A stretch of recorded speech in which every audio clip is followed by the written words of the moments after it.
नमस्कार, आप देख रहे हैं कशिश न्यूज और आपके साथ मैं हूं दीपक शर्मा। बुलेटिन की शुरुआत बड़ी खबर के साथ। दिल्ली में नीति आयोग की बैठक चल रही है। प्रधानमंत्री नरेंद्र मोदी की अध्यक्षता में इस बैठक में सभी राज्यों से प्रतिनिधि बुलाए गए हैं जो शामिल हैं और इस बैठक से बाहर निकलकर ममता बनर्जी ने केंद्र पर भेदभाव करने का आरोप लगाया है।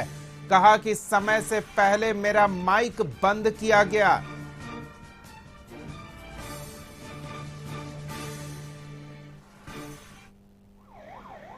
मेरे स्टेट के लिए भी आपको कहना है कि आप 3 साल से हमारा 100 दिन का काम बंद करके रखा, अब आवास योजना बंद करके रखा, प्रधानमंत्री योजना बंद करके रखा, अब रुरल रोड बंद करके रखा। ऐसे कोई गवर्नमेंट नहीं चलते हैं। आपको डिस्क्रिमिनेट नहीं करना चाहिए। If you discriminate between your party and other party, then how the country will run? When you are in power, you have to take care for all. Boman আছে Boys and girls. বুমন আছে मैंने जो बोलना एक ने बोला है उसका बाद में बस मैं हूँ माइक स्टॉप कर। हमें उम्मीद है सर नीति आयोग की बैठक का कई सीएम जो है उन्होंने बायकॉट किया है, बहिष्कार भी किया जा रहा है। नहीं, कुछ इंडिया अलायंस के कुछ सीएम है तो वो बहिष्कार और ये सब टाइप का चीज की है, लेकिन ममता दी तो उसको नकार दी है, वो तो खुद गई है। हमें तो सहयोगी अंकित बैठक पर नजर बनाए हुए हैं, उनसे ताजा जानकारी लेते हैं और क्या कुछ इस बैठक के बीच बाहर निकले अलग अलग राज्यों के प्रतिनिधि और मुख्यमंत्री कह रहे हैं वो भी समझते हैं। जी अंकित।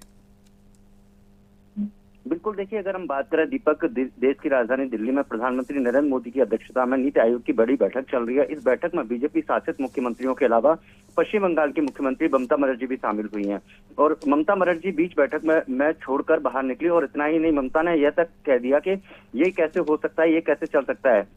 उन्होंने कहा है बैठक में अपना विरोध जताया, उन्हें बैठक में बोलने का मौका नहीं दिया जाता, ये कैसे चल सकता है, मनमानी कर रही है केंद्र सरकार। ममता ने ऐसा बाहर आके बयान दिया है, केंद्र सरकार मनमानी कर रही है। मैंने यह भी कहा कि केंद्र सरकार को राज्य सरकारों के साथ भेदभाव नहीं करना चाहिए। मैं चाहती थी कि मुझे सिर्फ 5 मिनट बोलने का मौका दिया गया, मुझसे पहले जो लोग थे 10 से 20 मिनट तक उनकी बात को सुना गया।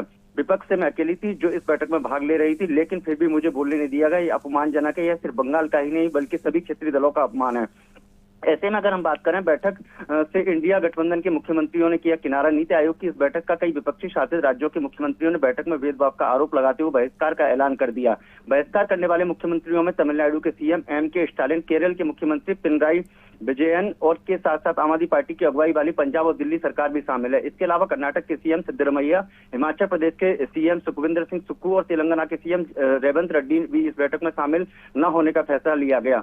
बैठक में शामिल होने पहुंची थी ममता बनर्जी। उन्होंने यह तक कह दिया कि जब मुझे मेरे बोलने का चांस आया तो मेरा माइक बंद कर दिया गया। तो ऐसे में बीजेपी शासित जो राज्य हैं उनके तमाम मुख्यमंत्री पहुंचे हुए हैं और उप मुख्यमंत्री पहुंचे हुए हैं। देश की प्रधानमंत्री नरेंद्र मोदी की अध्यक्षता में यह बैठक चल रही है, लेकिन कहीं ना कहीं ममता बनर्जी के द्वारा जो बयान सामने निकल कर आया वो बड़े पैमाने पर कहीं ना कहीं एक केंद्र सरकार को घेरने का काम कर रहा है। दीपक, बिल्कुल है, तो केंद्र को, नीति आयोग को भी राजनीति का अड्डा बनाया जा रहा है, अंकित कह सकते हैं।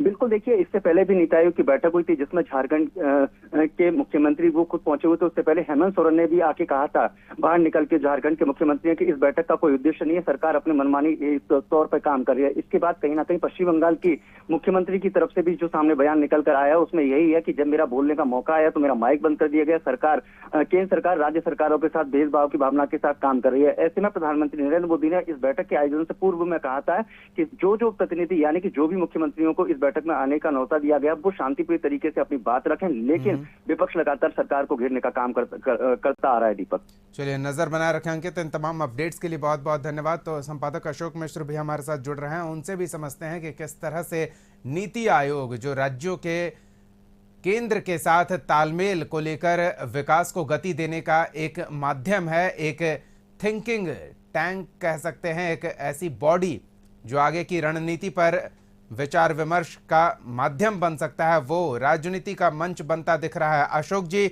नीति आयोग को लेकर खासतौर पे बीजेपी विरोधी दल जिन राज्यों में हैं उन राज्यों के प्रतिनिधि, उन राज्यों के मुख्यमंत्री संतुष्ट नहीं दिख रहे हैं।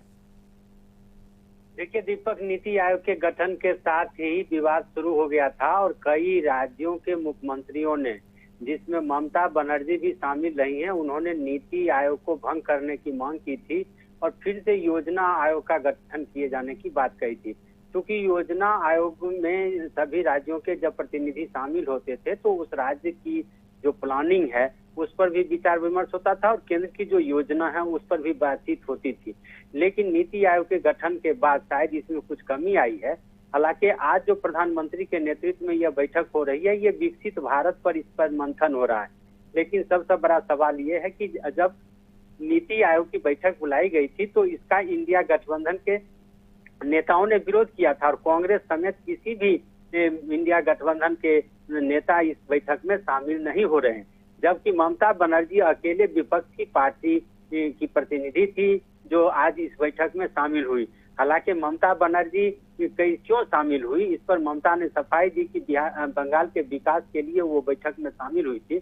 लेकिन वहां जाकर के भी ममता को बंगाल के विकास की बात छोड़ दीजिए, वहां की सियासत का ही खामियाजा भुगतना पड़ा। और ममता जिस तरह से बेआबरू होकर के निकली है और उन्होंने कहा है कि हमने जब बातचीत अपनी शुरू की तो उनका माइक बंद कर दिया गया, जबकि पहले उन्हें 5 मिनट का ही समय दिया गया, जबकि दूसरे राज्यों के मुख्यमंत्रियों को 10 से 20 मिनट का समय दिया गया।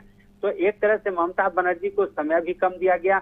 और जब उनका आरोप है कि जब वो बंगाल के लिए कुछ मांग कर रही थी तो उनके माइक को बंद कर दिया गया। तो ये तो राजनीति हुई है। नीति आयोग की बैठक में इस तरह की राजनीति तो होनी नहीं चाहिए। एक तो विपक्षी पार्टियों ने इसका बहिष्कार किया और दूसरा ममता बनर्जी ने जो आरोप लगाया वो काफी गंभीर आरोप लगाया। ये कहा जा सकता है कि आने वाले दिनों में फिर केंद्र सरकार और राज्य सरकारों के बीच, खास करके विपक्षी राज्य सरकारों के बीच टकराहट बैठेगी। चूंकि इस बैठक में अगर विपक्षी राज्यों के जो मुख्यमंत्री थे वो अगर इसमें शामिल होते, अपने राज्यों की योजनाओं को लेकर के वो बात करते और बाद में उनको अगर उसका लाभ नहीं मिलता तो वो सियासत कर सकते थे। लेकिन उन्होंने जिस तरह से बायकॉट किया है इससे साफ जाहिर है कि इस बैठक का जो उद्देश्य था वो उद्देश्य पूरा नहीं हुआ है।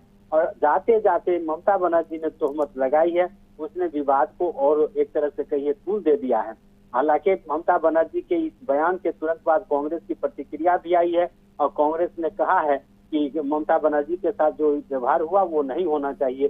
कांग्रेस के राष्ट्रीय महासचिव है तारिक अनवर जो सांसद भी हैं, उन्होंने भी इस तरह की बात कही है। तो आने वाले दिनों में दिखेगा कल आज इस बैठक का क्या फैसला होता है, बैठक में जो महत्वपूर्ण निर्णय होते हैं उस निर्णय पर फिर विपक्षी दलों की प्रतिक्रिया क्या होती है, फिलहाल इसके लिए इंतजार करना होगा।